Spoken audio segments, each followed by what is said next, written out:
그거 눌러.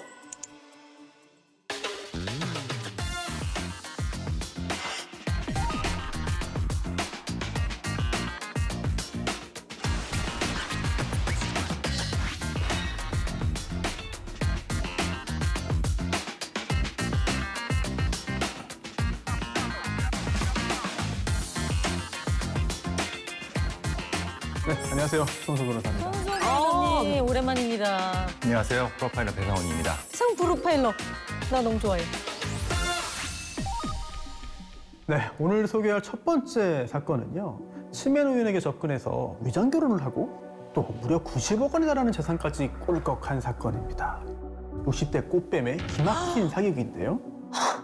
아휴, 우리가 서치한 게 다 저거였네. 사건은 2013년으로 거슬러 올라갑니다. 당시 80대 치매 노인 A씨는요, 부인과 사별을 한 뒤에 홀로 살고 있었는데요. 이때 60대 여성 E씨가 자신은 모 의료재단의 이사장이다 라면서 건강을 돌봐주겠다고 하면서 접근을 합니다. 아, 근데 벌써 지금까지만 들어도 느낌이 생겨요. 네. 솔솔 나죠. 나요. 네. 냄새가 나죠. 라면서 나죠. 네, 실제로도 이 이야기들은 다 거짓이었고요. 그 후에 펼쳐진 이야기가 더 충격적인데요. 이 정도면 막장 드라마 아닌가라는 생각이 들 정도거든요. 이 두 사람 20살 나이 차이가 난데도 만난 지 6개월 만에 결혼을 합니다. 아이고. 6개월 만에? 그럼 이 80대 노인분의 치매 정도가 이쯤에서 좀 궁금해진다. 그러니까. 아, 본인이 치매에 걸렸다고 아셨을 텐데. 그래서 좀 빠르죠. 네. 근데 문제는 그 다음이죠. 혼인 신고 후에 법률상의 부부가 됐는데 그 이 씨는 치매 노인 A 씨의 집과 토지 같은 부동산을 무려 90억이나 되는데요. 전 재산을 몰래 다 처분했습니다. 처분했대. 어머. 그리고 그 다음에 마무리 단계도 있었어요. 혼인 관계 계속 이거 유지하면은 재산상 이거 손해 발생한다. 손해 보지 않으려면 이혼해야 돼.라고 얘기를 해가지고 이제 이혼까지 하게 되는데요. 어머. 꼬드겨서 또 이제 꼬셔서 웬일이야. 이혼 도장까지 찍게 만들었네. 결국 10개월 만에 이 치매 노인의 전 재산 한순간에 다 사라졌어요. 어떡해. 그런데 이 치매 노인에게는요, 사실 자녀들이 있었습니다. 한국에 있던 게 아니에요. 그게 다 미국에 있었습니다. 이 사기꾼이 이거를 또 이용한 건데 이 치매 노인의 휴대전화 번호를 마음대로 5번이나 바꿨습니다. 전화 못 오게? 이렇게 하면서 미국에 있는 자녀들의 접근을 완전히 막았던 거죠. 사기꾼 이 씨가 이혼하자마자 도주를 했고요. 너무 불쌍하게 된 게 혼자 버려진 A 씨가 서울의 한 오피스텔에서 그냥 방치돼 발견된 겁니다. 어머. 근데 문제는 너무 불쌍하게 몸무게가 무려 10kg나 들어있었다고 합니다. 그냥 방치했으니까. 어떡해. 이후 경찰에 의해서 사기꾼 이 씨는 구속되었고요. 피해자 A 씨는 치매 증상이 극도로 심해져서 사건 발생 2년 후에 사망까지 하게 된 안타까운 사건이었습니다. 안타깝다. 돌아가셨어. 아시다시피 우리나라는 세계 어느 국가보다도 빠른 속도로 고령 인구와 치매 인구가 급증하고 있죠. 이 치매 환자를 노린 범죄가 기승인데 문제는 당사자와 가족들이 속수무책인 상황이죠. 네, 그 부분이 참 안타까운 상황이고 그래도 제도가 없지는 않아요. 법원 통해가지고 성년 후견인을 지정할 수 있는데 성년 후견인. 그런데 이게 또 아무나 막 되면 또 문제가 생기잖아요. 그렇기 때문에 법원에서도 다 심사를 해야 됩니다. 근데 이게 시간이 걸립니다. 그래서 그 동안에는 여러 가지 좀 위험에 노출될 수밖에 없다. 이런 부분들은 제도의 개선이 좀 필요하지 않을까라는 생각이 듭니다. 그러니까 이게 지금 후견인 지정하는 데까지 걸리는 시간이 좀 이게 1년 이상 소요가 된다는 거야. 그럼 봐봐. 네, 80대 치매 노인도. 그렇지. 단 10개월 만에 90억을 다 뺏긴 건데. 그렇지. 그러면 이제 1년 동안 이건 다 이미 끝나는 거지, 게임이. 그렇지. 자, 그럼 두 번째 이야기 시작해 볼까요? 2014년 5월 28일 전남 장성군의 한 요양병원에서 발생한 사건입니다. 모두가 깊은 잠에 빠져든 밤 12시 27분 요양병원 2층 다용도실에서 불길과 함께 검은 연기가 피어올랐는데요.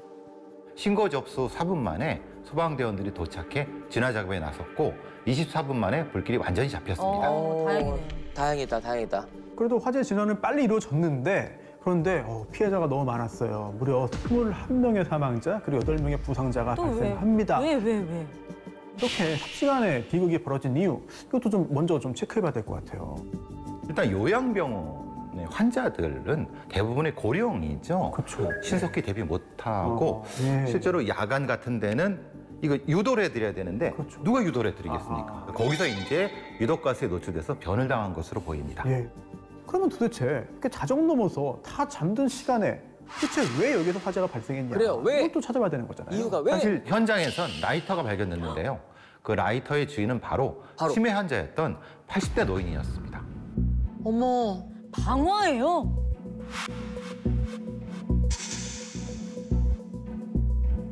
자, 이렇게 자신도 뭘 하는지 알지 못하는 채로 범죄를 저지르는 이 치매 환자들이 계속해서 많아지고 있습니다. 여기서 이제 법률가시니까 예. 치매 환자의 범죄 아, 어느 정도 책임성이 있느냐? 일단 일부러 불을 질렀다면 방화가 될 테고 또 일부러 불을 지른 게 아니라 실수였다 하더라도 이제 실화가 될 수 있으니까 형사처벌 대상이긴 합니다. 하지만 정말 처벌할 수 있느냐 여부를 따져봐야 되는데 치매 노인은 어떻게 형사처벌해? 만약에 뭐 판단력이 전혀 없었다, 뭐 사물을 인지하고 변별할 능력이 아예 없었다. 그렇다면 심신 상실이기 때문에 형법상의 책임이 없어서 처벌할 수 없는 것이고요. 또 그 정도까지는 아니지만 자, 판단력이 좀 부족한, 좀 미약한 상태 아니냐 이러면 또 그 유명한 심신미약입니다. 이 사건을 한번 좀 같이 좀 비교해 보면 좋을 것 같아요. 치매 환자가 다른 사람의 복숭아 과수원에서 복숭아 4알, 4개를 훔칩니다. 네. 이때 치매 환자잖아요. 그렇죠. 그렇기 때문에 치매 환자인데 이거 처벌 못하지 이렇게 생각할 수 있습니다만 법원은 이거는 처벌할 수 있어. 처벌 대상이야. 치매 환자여도? 라고 본 거예요. 그러면 이게 복수라인 걸 알고 자기가 훔쳤다는 걸 알면은 네. 처벌이 되는 거네요. 당시에 어떤 상태였는지를 좀 봐야 되는데 치매 환자이지만 그 행위를 할 당시에 사물을 변별할 능력이나 또는 뭐 의사를 결정할 능력이 아예 없던 게 아니다. 물론 치매가 아주 심해서 완전히 이거는 뭐 판단력이 없다고 보는 경우도 있습니다만 또 경우에 따라서는 그때그때 정신이 돌아오는 경우도 있습니다. 그렇죠. 그리고 또 병원에서 치매를 진단을 받고 약을 복용하고 있다 하더라도 이게 법에서 말하는 그런 판단력은 인정되는 경우도 상당히 많이 있거든요. 그렇죠. 그래서 행위 당시의 그래요? 구체적인 사항을 판단해야 되는 것이죠. 왜? 범죄는 말 그대로 범죄니까 그냥 마냥 선취해주기는 안 되는 거지, 이게. 근데 또 그 치매 환자가 복수한지 몰랐다라고 하면 또 처벌 대상이 아닌 거고. 이거 되게 애매한데? 애매하네.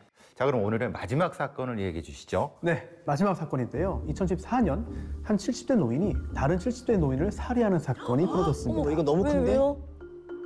이 사건에 굉장히 좀 특이한 부분이 있어요. 뭐냐면 이 가해자가 왜 이 피해자를 목졸라 살해했는지 그 이유를 지금도 모릅니다. 그럼 동기를 알 수 없는 거네요. 네, 이걸 동기를 모르는 그런 상황이에요. 근데 이게 어떻게 그런 일이 있을 수 네. 있는 거죠? 가해자가 진술을 못합니다. 가해자가 기억을 못한다고 주장합니다. 기억이 없다고 하는 거야. 와, 이건 진짜 답답할 노릇이다. 그럼 완전히 치매 노인인가요? 그렇습니다. 이 가해자, 이 70대의 가해자 역시 치매였거든요.